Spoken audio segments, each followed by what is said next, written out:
Salute to General Jonathan Lake for sponsoring Man in the Patreon. Any other generals out there who want to support the YB, join Team YB, request content and interact with the YB, patreon.com/the YB. Anthony El Patron Joshua has clapped back at some fans and friends who have basically told him not to kind of chase Wilder around, not to chase Wilder's sweet smelling butt crack around, not to insist on splitting Wilder's delicate female-like cheeks, but to instead focus on being the cash cow and ignore Wilder, given the fact that he don't want no smoke. So like I said, Anthony Joshua has responded to people who essentially say he should concentrate on being the cash cow and not try and hunt Wilder down. He said the following: DC, I assume he must know this man called DC, D Camp Fitness. I ain't got a clue to be honest, but I would have thought AJ knows him given that he's gone out of his way to reply. Either way, he said the following: DC, respect to you and your thoughts. For sure, the easy route is to steadily plot along as the cash cow.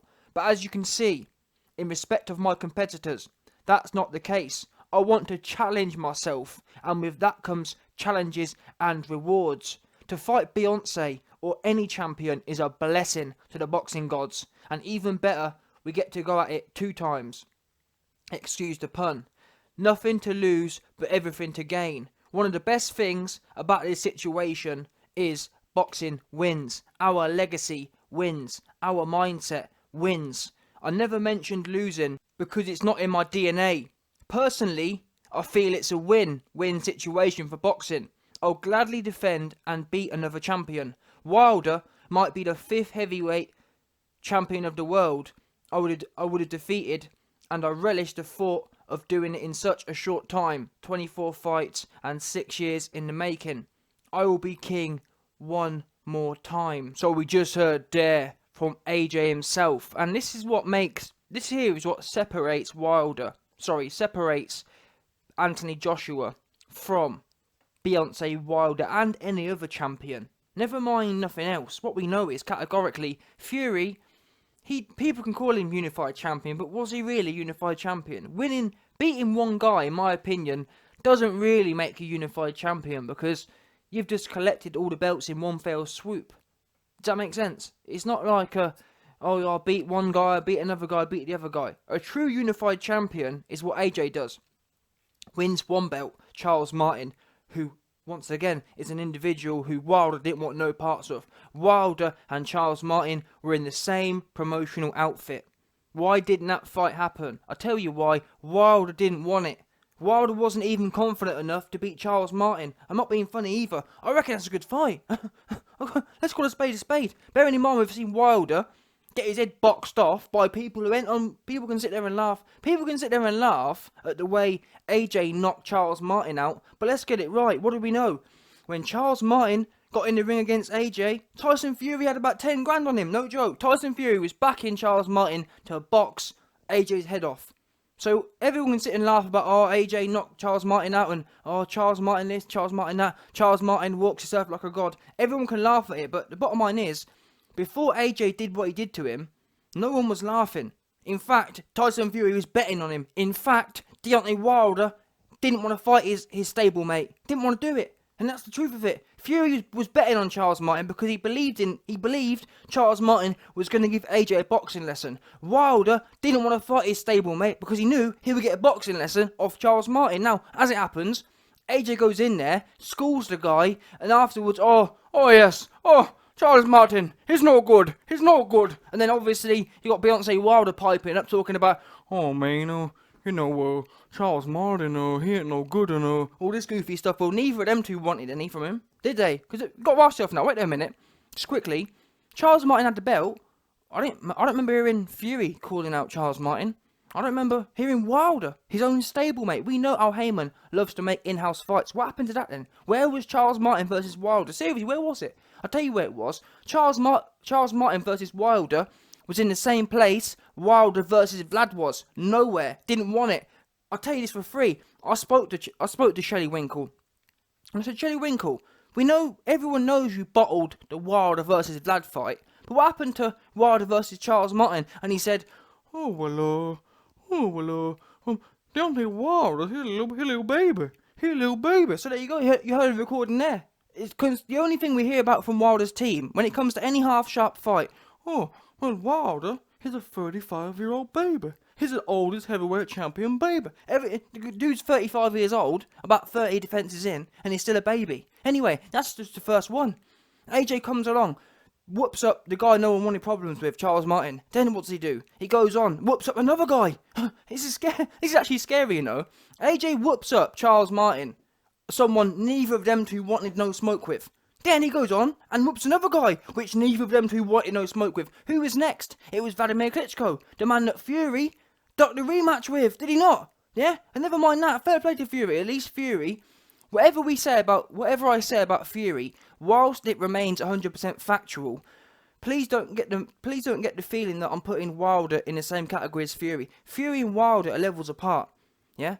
AJ's obviously at the top, but below him is about 3 levels below him is then Fury, and below Fury, another 3 levels below Fury is Wilder. Fury, to his credit, has fought Chisora, has fought Klitschko, has fought Wilder. He's fought people, basically. Fury has proven he's not whilst he ducked the rematch against Vlad, he proved that he isn't afraid to get in there at least once. That's something that Wilder can't say. When has Wilder been in there with Vlad? Huh? When has Wilder been in there with Chisora? He ain't been in there with none of them. That's what he ain't done. He ain't been there with none of them at all. And Fury, to his credit, he's been in there with Wilder as well. So when you add all these people up, Wilder doesn't have a Wilder on his resume. He doesn't have a Chisora on his resume. He doesn't have a Vladimir Klitschko on his resume. He has no one on his resume. So that's where we work this out. But anyway, like I said, AJ beats Martin. None of them two wanted Martin. Yeah? You know how highly, before people start saying, Fury would have fought Martin. Well, why didn't he then? He was too busy doing what he was doing. He was too busy not doing what he's supposed to, not boxing. And besides, send the offer. We want to see offers. Yeah? If Fury and we can prove how highly Fury rated Charles Martin. Anyone who sits there and says, Fury would have boxed Martin's head off, well, just ask yourself this question. If Fury was that confident he'd have beat Martin, number one, why didn't he send an offer? Number two, why was he betting on him to beat AJ? Do you understand that? If Fury we know for a fact, Fury don't want to fight AJ. So, he thought Charles Martin was better than AJ. So do you really think he wanted to fight someone who's better than the man he don't want to fight? I don't think so. Anyway, who is next? Joseph Spider-Man Parker. Yeah? Joseph Peter Parker. He was next up. Good day, mate. Oh, mate. Joshua, Chinny, mate. Joshua's Chinny. Now, one thing I know about Joe Parker, to be fair. Joe Parker, once again, he's leagues above Deontay Wilder, because at least Joe Parker's been in there with Dillian White. Yeah, he bottled it, but at least he went in there. Then he didn't choke. Yeah, no, don't get me wrong.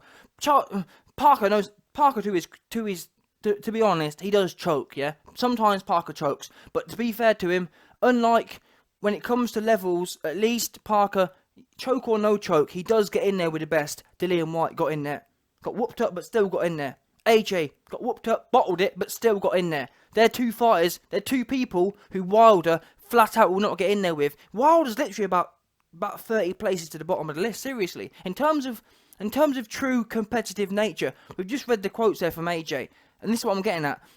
Boxing isn't about just belts. It's not just about knockouts. It's about who is the true competitor here. Who is the true alpha omega? Who really wants it? And AJ sits at the top of that tree of really wanting it. He's not really. The reason he's hunting Wilder down is because he wants the competition. You see him here talking about fighting 2 times. Or maybe even 3 times. Wilder doesn't even want to fight once. Do you understand that? This man is another level to any of them guys. That's why in May last year, 2019, he was the one, 5 days out from his fight against a world-class opponent in Ruiz, he's trying to set fights up with Wilder and Fury. Do you understand that? This dude's a different caliber. Anyway, back to the storyline. Joseph Parker, AJ goes in there and schools Parker. What do you think Parker would have done with Wilder? Let's be real now. Do I think Parker would have knocked him out? No. But I think I think Parker would be the best name on Wilder's resume. Let's get it right.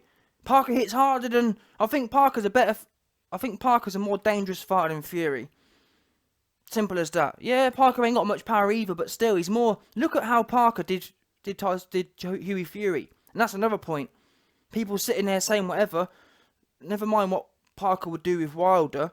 Look at what Parker did to Hughie Fury. Anyone out there who says, "Oh, Tyson Fury would do this, Tyson Fury would do that," well, we saw how it went. Hughie Fury and Tyson Fury are best part of the same fighter, and we saw Joseph Parker look like Mike Tyson against Hughie Fury, and that's what would happen against Tyson Fury. It would be all over him like a rash, and that's the man that the same Joseph Parker who treated Hughie Fury like a child in there, bashed him all around the ring. That same dude got schooled by AJ. I'm just trying to show you, man, levels here.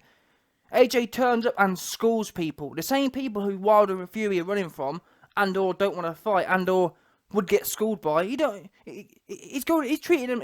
Look what he did to Joseph Parker. He shut Joseph Parker out. Mr. Good Day, mate. Mr. Oh, Joshua, mate. Joshua, chin him. Oh, mate, good day, mate. All that's where was that stuff at? And people makes me laugh. People talk about AJ being chinny. Let's see Wilder have a little... Let's see what Wilder's whiskers are like. Yeah? That's what we need to be seeing. Let's see what Wilder's whiskers are like. And then who was next? I think that was it, wasn't it? Obviously, we had the Ruiz fight and the Ruiz rematch for unification again. But look at Andy Ruiz, for example. Another one who AJ went on to school. Went on to retire. AJ has retired Andy Ruiz. Yeah? That's what he has done. Flat out retired him. Can you sit there and say... Deontay Wilder has even Andy Ruiz on his resume? Absolutely not. He don't have a Andy Ruiz. He don't have a Charles Martin. He don't have a what's his name? You don't have none of them. That's the truth of it. You don't have none of them. No one in no top 10 opponent on AJ's resume does Wilder even have. He don't even have a Takam. Seriously, no joke here. People think I'm joking, but listen. What do you think Takam would do with Ortiz? Seriously, what do you think would happen? Ortiz versus Takam. What do you think happens? Takam mauls him all over the ring. That's what happens there. Ortiz is useless. And what I've realised what the PBC want to do. You've noticed that, look at Ortiz. Ortiz's career is very similar to another individual we know. What is Ortiz's career very similar to?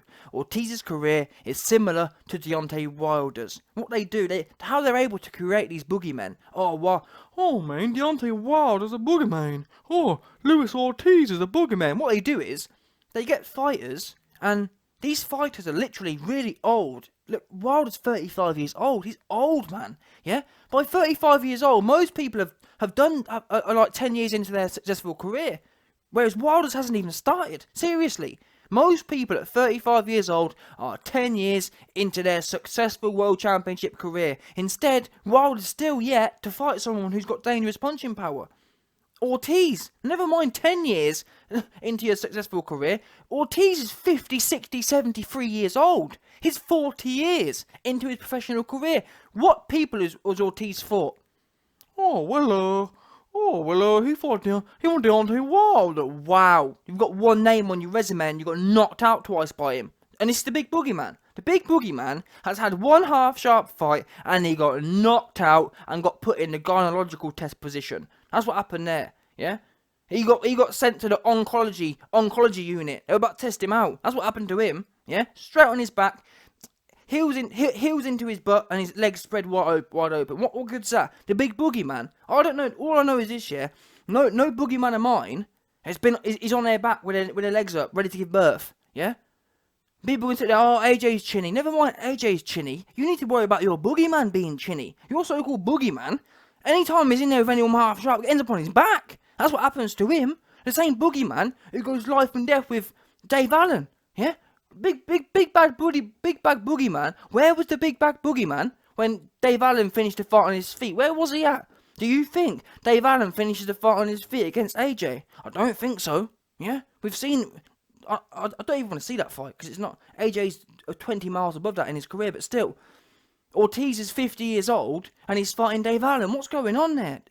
Stuff does not add up. The Big Boogeyman, 30 years into his career, is fighting Dave Allen. Wow. Shocking. Anyway, the bottom line is, Anthony Joshua is a special athlete. He wants all the problems. And I got to be honest, I've been guilty of this at sometimes. I've been guilty of telling AJ, don't you go chasing Wilder's sweet smelling aromas around. Don't worry about your own business now. I'm sick of hearing about him. I'm sick of him hiding out and talking about, oh man, one face, one name, one champion. Then when you send him offers, he's got all the excuses under the sun. I'm tired of it. Focus on your own route, yeah? Focus on being the cash cow. But now, not now, but after hearing what he's got to say, chase him then. Chase him, innit? And we're wrong, essentially. AJ's right. Keep chasing that goof. Because you ain't got nothing to lose. If anything, over years from now, it'll expose Wilder for being the chicken he is. And in fact, whilst I've encouraged AJ to go on his separate path at some points, other points I've said that I think Eddie Hearn and AJ should officially send an offer out to Wilder publicly, put the print screen out in a news article or whatever, and embarrass Wilder. Publicly every month, send an offer out and just mug him off if he wants to duck it.